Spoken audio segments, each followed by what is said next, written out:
అలాగా చాలా బాగుంది కదా. Thank you. అరే రీతా మార్టిన్, అజో కంగ్రాట్స్. థ్యాంక్స్. ఇంతకు ముందే పరిచయం ఉందా? అందరూ ఒకే కాలేజ్. అలాగా. ఆహా, నీ కాలేజేనా? కానీ తను చదివి పాస్ అయ్యి చాలా కాలమైందే. ఇంకా నువ్వు ఎన్ని సబ్జెక్టులు పాస్ అవ్వాలి? వాడికి ఏం జ్ఞాపకం ఉంటుంది? 6. తను చదువుకుంటున్న రోజుల్లో బలాదూరు తిరగకుండా బాగా చదువుకుని పాస్ అయింది. నువ్వు ఎరగ తిరుగుతూ ఉండు. అన్నా, ఆ? శుభకార్యం పెట్టుకుని మీరు పదండి. మీరు వెళ్ళండి. లోపలికి వెళ్ళండి. ఇదేరా నాకు నచ్చింది. చెప్పాలనుకున్న దాన్ని అప్పుడే చెప్పేయాలి. చుట్టూ ఎంతమంది ఉన్నా సరే చెప్పేయాలి. అలా చెప్పి పరువు తీస్తేనే ఇలాంటి వాళ్ళు బాగుపడతారు.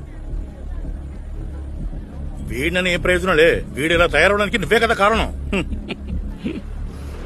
మీరు మీ అబ్బాయి గురించి మాత్రం మాట్లాడితే బాగుంటుంది పెద్దనాన్న. అజో, ఏంట్రా మర్యాద లేకుండా మాట్లాడుతున్నావు? మీరు నాకు మర్యాద ఇస్తేనే నేను మీకు మర్యాద ఇస్తాను. సారీ చెప్పరా. మీ నాన్న కూడా అన్నతో ఈ విధంగా ఎప్పుడు మాట్లాడలేదు. సారీ చెప్పరా.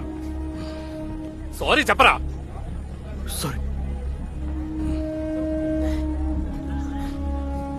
లేకుండా అలా కూర్చొని చూస్తున్నాడు చూడు. ఇలాంటి వాడి వల్ల కుటుంబానికి ఎటువంటి ప్రయోజనం ఉండదు. నీకేం కావాలి? ఇదిగో తిను. లెగ్ పీస్ తిను, బాగుంటుంది. తినారా? మీకేం కావాలి? ఒక్క పీస్ పెట్టండి. ఏయ్! అన్నా, నా కొడుకుని కొట్టడానికి నువ్వెవర్రా? వాడు ఏమన్నాడో విన్నావుగా? వాడు అన్న దాంట్లో తప్పే ఉంది. ఎవరి పని వాడు చూసుకుంటే చాలు. అలా అయితే నేను ఎప్పుడో కుట్టుండాలి కదరా.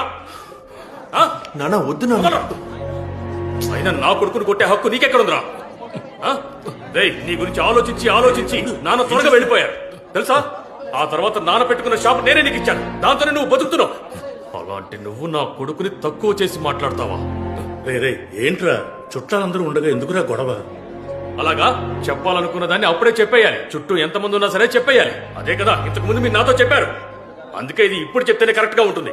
నలుగురు ముందు చెప్తేనే వీడికి బుద్ధి వస్తుంది. ఉద్యోగం సద్యోగం లేకుండా బేవర్స్ గా తిరుగుతున్నాడు. వీడికి సపోర్ట్ చేస్తున్నావు. నీకు సిగ్గుగా లేదంట్రా? నాన్న ప్లీజ్.